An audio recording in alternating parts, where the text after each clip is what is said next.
रोज़ा खोलने में कितना वक्त है अभी? बस होने वाला है। सर जरा ये देखना। ठीक है, जब तक हम दुआ कर लेते हैं। क्या चल रहा है ये सब?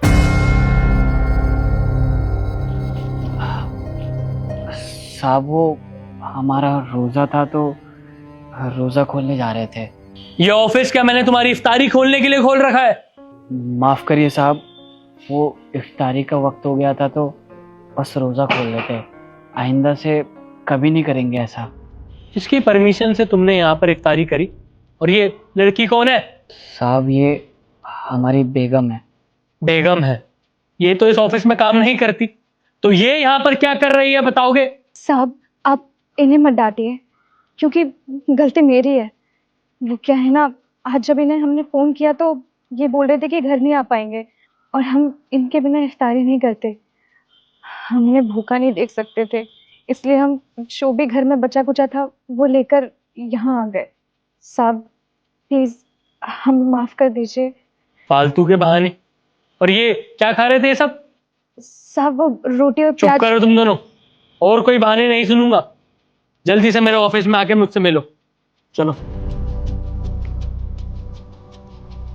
हमने आपसे कितनी बार कहा है, आप ऐसे ड्यूटी के टाइम पे मत आया करिए। अब देखिए ना, हमारी नौकरी खतरे में पड़ गई। हमें पक्का पता है साहब हमें नौकरी से निकाल देंगे। आप ये कैसी बातें कर रहे हैं? मैं आपके बिना इफ्तारी नहीं करती। मुझे तो वैसे भी यहाँ आना ही था। और रही बात साहब की, हम उनसे माफ़ी मांग लेंगे। हम बात कर लेंगे ना उनसे।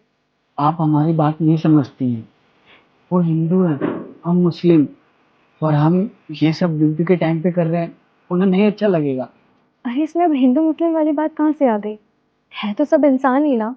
और वैसे भी वो हमारी बात समझेंगे, हम उन्हें अच्छे से समझा देंगे।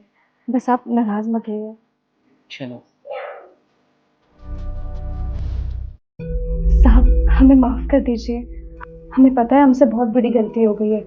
हमारे शौहर ने इंतला किया था कि आज वो घर पे नहीं आ पाएंगे।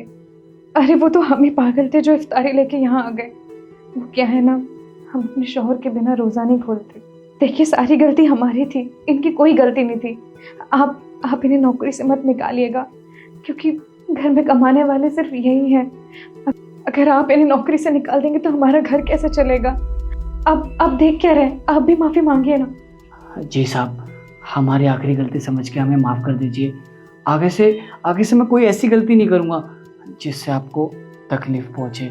प्लीज़ हमें नौकरी से मत निकालिए।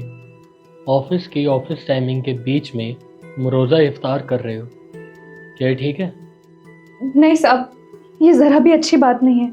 अगर हमें पता होता कि हमारी वजह से इतना कुछ हो जाएगा तो हम कभी यहाँ नहीं आते। हम आपसे वादा करते हैं आगे से हम यहाँ नहीं आएंगे, लेकिन प्लीज़ आप हमारे शौहर को काम से मत निकालिएगा। ठीक है, मैं तुम्हारी बात समझ गया। वैसे तुम नीचे इफ्तारी में खा के रहे थे? साहब गरीब आदमी है तो क्या ही खाएंगे, घर में जो रूखा सूखा पड़ा था बस वही खा रहे थे। वैसे मैंने सुना है कि मुस्लिम लोगों में इफ्तारी के वक्त खजूर, बहुत सारे फ्रूट्स और साथ में शरबत भी होता है, तो वो सब क्यों नहीं खा रहे थे तुम लोग?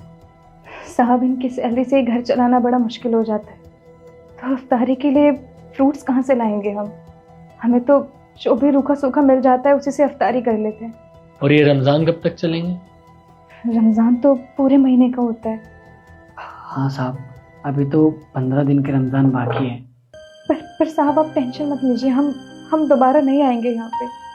बस तुम्हें माफ़ी मांगने की कोई ज़रूरत नहीं है। और तुम रुस्तम, इतने सालों से मेरे यहाँ काम कर रहे हो, हमेशा तुम्हें परिवार का हिस्सा माना मैंने, और तुमने भी मुझे नहीं बताया कि तुम्हें दिक्कत आ रही है, पैसे नहीं है तुम्हारे पास। मुझे क्यों नहीं बताया भाई? नहीं साहब, ऐसी बात नहीं है। वो क्या है ना, हम मुस्लिम हैं और आप हिंदू, तो हमें नहीं पता था कि आप हमारे धर्म के बारे में हमें समझते हैं कि नहीं। और सर आपको तो पता ही है आजकल का माहौल कैसा चल रहा है। शायद तुम जानते नहीं, दुनिया में सबसे बड़ा धर्म ही इंसानियत का धर्म होता है, बाकी सारी चीज़ें उसके बाद में आती है। खैर छोड़ो, ये लो, ये रखो। अरे नहीं साहब, ये पैसे मैं कैसे ले सकता हूँ? और वैसे भी हमारी सैलरी आने में तो अभी 20 दिन पूरा बाकी है, ये हम नहीं ले सकते। आप रखिए। भाई ये सैलरी नहीं है, मैं अपनी तरफ से दे रहा हूँ। तुम्हारे रमज़ान चल रहे हैं, ऊपर से तुम्हें पैसों की किल्लत भी है, तो ये मेरी तरफ से है। तुम्हें जो भी दिक्कत तकलीफ आ रही है तुम इससे सॉल्व करना उसे, और अगर नहीं होती है और चाहिए हो पैसे वो भी मुझसे मांग लेना। बस तुम्हारे रमज़ान अच्छे जाने चाहिए और कुछ नहीं। अरे रख लो भाई। शुक्रिया साहब, आपका बहुत बहुत धन्यवाद। आप हमारे लिए इतना सोच रहे हैं, वरना आजकल के टाइम में कहाँ ही कोई किसी के लिए सोचता है। और हमें तो लगा था अलग धर्म होने की वजह से आप हमसे नफरत करते होंगे, लेकिन आपने इंसानियत दिखा के ये बता दिया कि यहाँ पे आज भी अच्छे लोग हैं।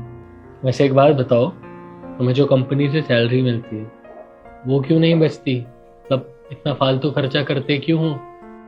क्या बताएं साहब, घर में माँ बाप बीमार रहते हैं तो सारा पैसा उनकी दवाइयों में चला जाता है, और जो थोड़ा बहुत बचता है उसी में ही हमारा घर चलता है। इसलिए हमेशा पैसों की दिक्कत रहती है। अच्छा एक बात बताओ, तुम्हारी सैलरी है कितनी? साहब सैलरी तो 10,000 रुपये है। 10,000? 10,000 में पूरे माँ बाप भी पालने हैं, बच्चे भी पालने हैं। एक काम करते हैं, मैं तुम्हारी सैलरी बढ़ा देता हूँ। तुम्हारी सैलरी आज से 20,000 है। क्या साहब, 20,000 रुपये सैलरी? शुक्रिया साहब, हमें नहीं पता था आप इतने अच्छे इंसान हो। 20,000 रुपये में तो अम्मी अब्बू की दवाइयाँ भी हो जाएंगी और हमारे घर का खर्चा भी अच्छे से चल जाएगा। धन्यवाद साहब, आपका बहुत बड़ा एहसान रहेगा हम पे। लेकिन साहब एक बात ज़रूर आपसे कहेंगे, अगर आपके जैसा इंसान हर कोई हो जाए तो जो हिंदू मुस्लिम का भेदभाव है ना, सब खत्म हो जाएगा। ये सब बातें बाद में कर लेंगे। तुम्हारा इफ्तारी का टाइम हो रहा है, जाकर इफ्तारी करो। और हाँ, ऑफिस में आराम से बैठ के इफ्तारी करना। कोई कुछ कहता है तो मेरी बात करा देना। जाओ, चाहिए भाभी जी। जी साहब।